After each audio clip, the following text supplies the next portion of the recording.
kind of feared it. I didn't think it would be as bad as I saw against Leeds, and then do it again against Bournemouth.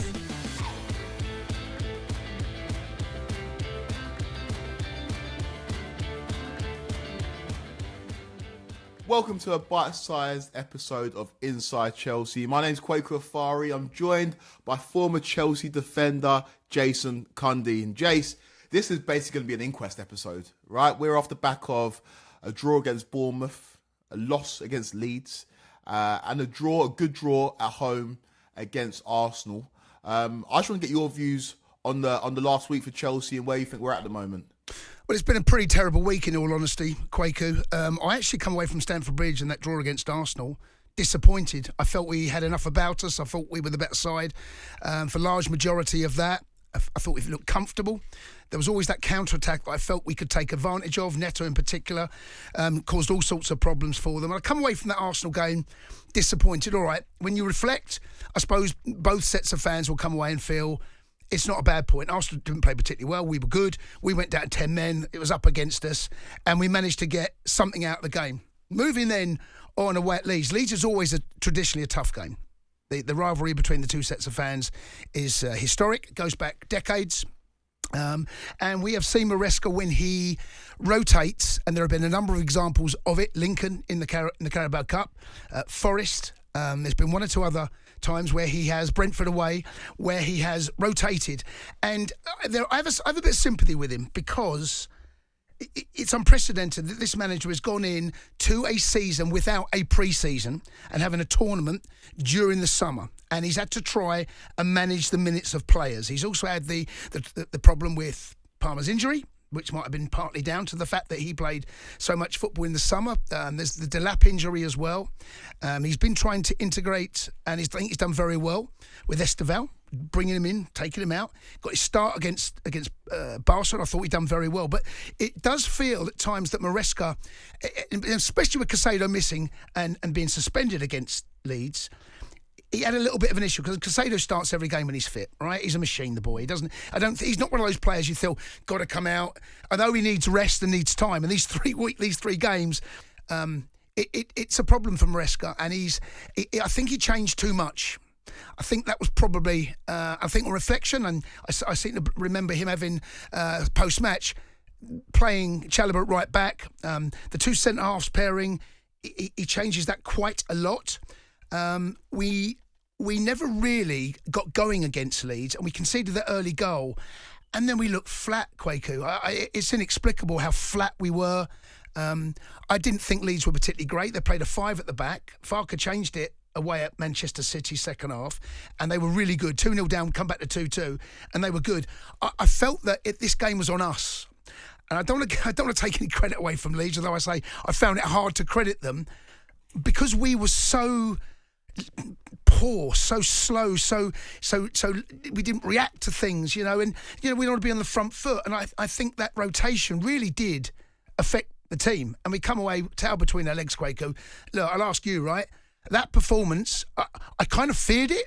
I didn't think it would be as bad as I saw against Leeds, and then do it again against Bournemouth. They were almost like mirrored performances, slow, build up from the back, not punching balls in. I mean, I don't know what you think, Kweku, but they were two head-scratching performances on the back of what we looked like we were actually starting to gather a little bit of momentum. Yeah, I was seething with the Leeds result. I was absolutely fuming. It was something that really, because you do all the hard work against Barcelona and Arsenal, and it means nothing. It means nothing if you don't beat Leeds. And so I was seething the result. One thing I do agree with you with is the sympathy. The sympathy for Maresca when it came to the rotation against Leeds. Caicedo suspended. Reece James and Fofana can't play more than 2 games in a week, and you have to rotate them in that game. That's the game you're going to rotate them. And so those are 3 of your key players from the weekend you have to rotate. Of course, you're going to be weaker. They're 3 of the best players in the league in their position when they're fit. And so I get that. For me, it was more about, and this is what we give Maresca credit for. We give him credit for, in the big games, really paying attention to the details and getting it tactically spot on. But I think he cares too much about what the opposition are going to threaten us with in the not smaller games, Leeds are a big team, but in the games against the teams that we should be dominating and should be beating, it should be more about what we're going to do to them rather than how they're going to hurt us. And I think the only criticism I would have for Maresca is in those games against Bournemouth and against Leeds, he's worrying too much about the opposition. I heard him talk about it pre the Leeds game. He doesn't know if they're going to go 3 at the back or 4 at the back. And fair enough, you want that when it comes to the big games because those details matter. But against Leeds, it should be about more what we're going to do, Jay. It's not about what they're going to do. Yeah, and I think you have to prepare for what they are going to do. That's part of that detail. If they're going to play a 4 or a 5, and Farke it's almost he stumbled across this formation, and credit to them, they got a point against Liverpool at the weekend as well, and that's a decent haul. 4 points against Chelsea and Liverpool, so he's getting something right. I did feel a bit sorry for Esteval. Goodmanson, who is a very good player, by the way, who can play left back and left wing back, and he got tight to Esteval, didn't give him a second's breathing space, and we struggle, Kweku, when teams play that shape. Historically, we don't seem to have the know-how how to break teams down that are defensively really well structured, really well coached, and that shape stifled us. I was so disappointed that we don't have an answer now. The answer, of course, is when he's fit, it's Palmer, right?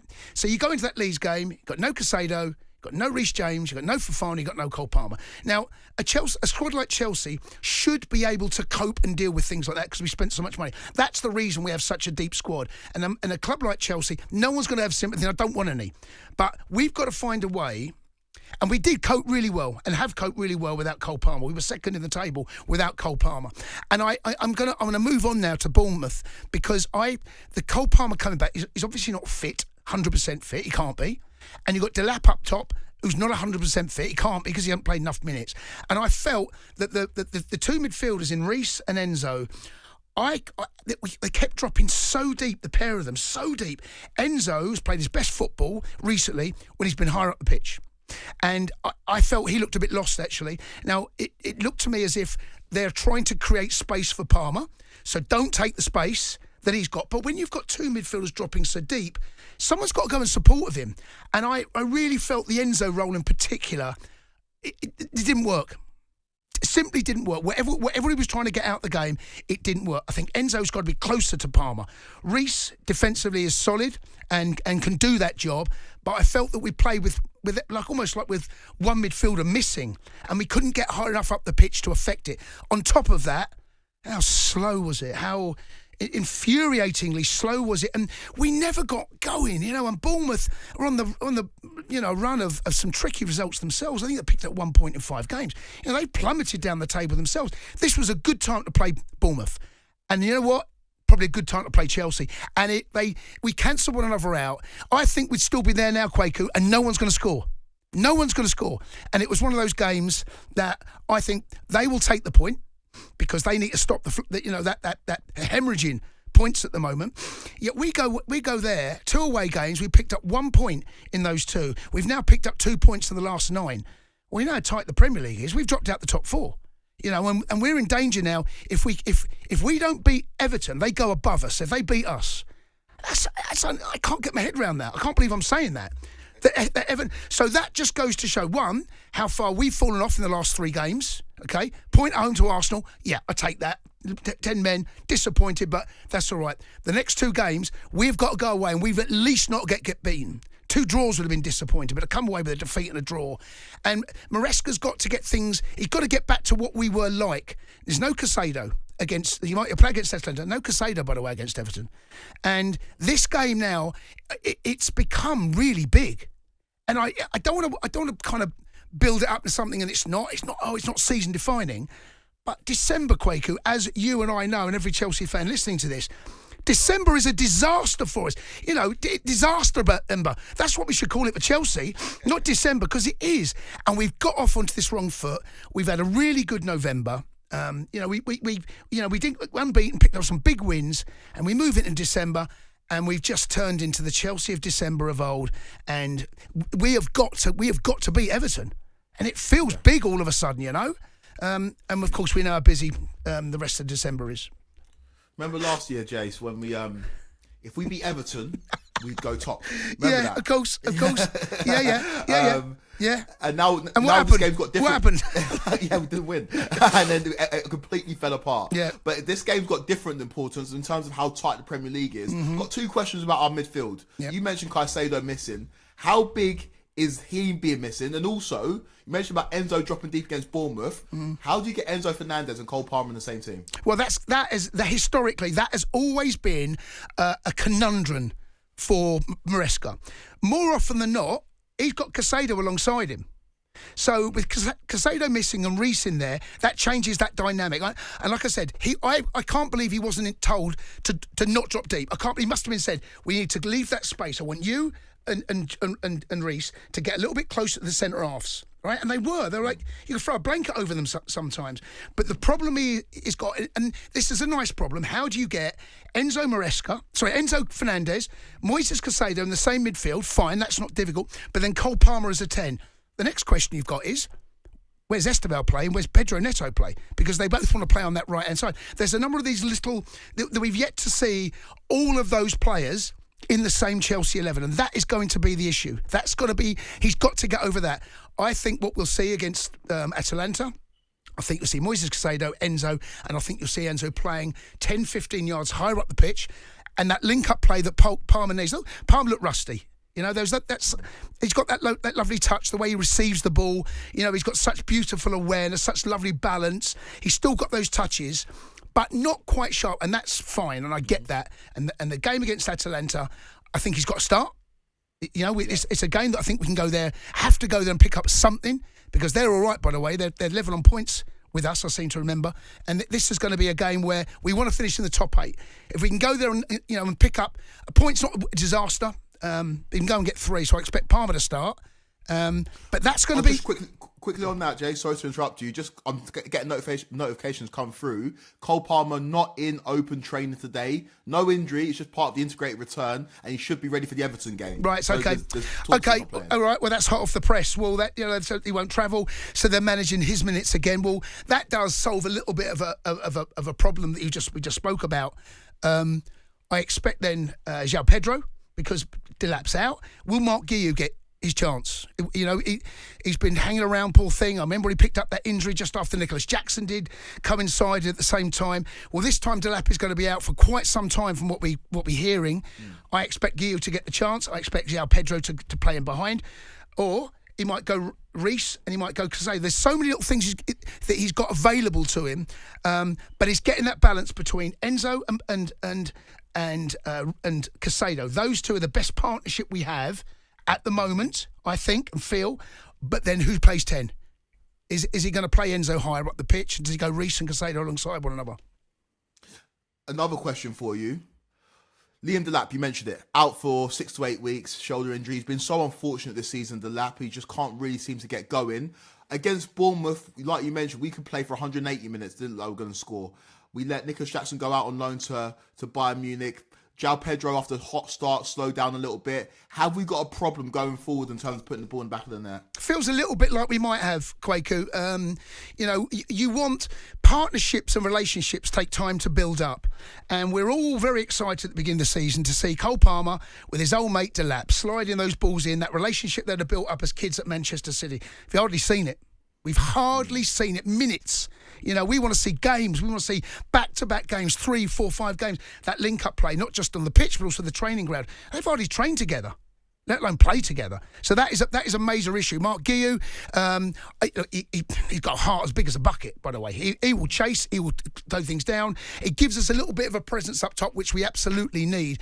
But that is going to be, it's a bit of an issue for us because we don't have that seasoned striker up top that knows how to link up with Esteban, the Pedro, whether it be Enzo, whether it be Cole Palmer, whether it be João Pedro. That relationship is still very much in its infancy, and that is a concern, no question.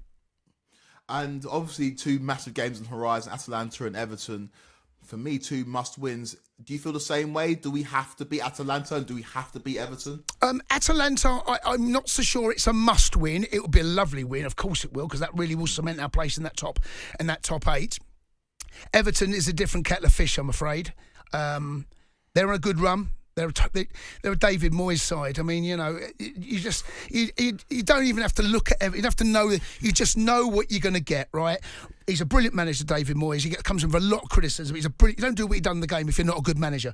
Well organised, well disciplined. He's got a bit of creativity out in the wide areas, and they are a side that is going to come to Stamford Bridge and they're going to frustrate. They're going to dig in, and that is the sort of team that we hate and struggle playing. So expect a little bit of a war of attrition. I'd expect it to be patience. I think the crowd are going to have to be patient as well, because it would not surprise me, Kweku, if we go in at half time and 0-0 against Everton. Would not surprise me one little bit. And the fans have got to stay with it. They've got to stay with it. And it's going to be, it could be a bit nervy, but I do genuinely feel it's a game we've got to take all 3 points from. Another draw will be very disappointing. On the back, by the way, of what's happened previously. You know, the results in a standalone. If we won the last 3 and you draw at Everton, it's like, okay. But that ain't the case. And off the back of that, what's the aims this season? We all got very giddy, right? I remember listening to you saying we're not there yet, and you tried to temper people's expectations. But after the Arsenal game, everyone put us bang in the title race. Do we now have to reset expectations for this season? And what are your expectations? Same as the start of the season, top 4. I think we can finish second. I think we can finish third. But we now are in that side where and there's a clutch of maybe 7 or 8 teams that genuinely feel they can get top 4. We are one of them. We're one of them. And we've been in this situation before. We managed to get over the line like we did last season. The season before, with Poch, we managed to find a way. Right, we're managing to find a way to get into Europe, or managing to steady our season at the end of the campaign, which we did on Poch, we did on Maresca. But right now, we are in a race for top 4. That is it.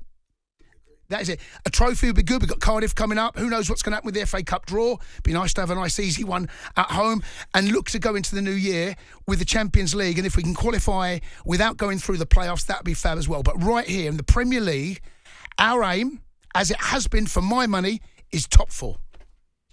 I completely agree, and fingers crossed. I'll speak for all Chelsea fans. Hopefully this week is a lot better than last week, and we can start to kick on, despite the fact that December is not too kind to Chelsea. Guys, make sure you're keeping your eyes peeled for the new episodes of Inside Chelsea, and we'll be back very, very soon.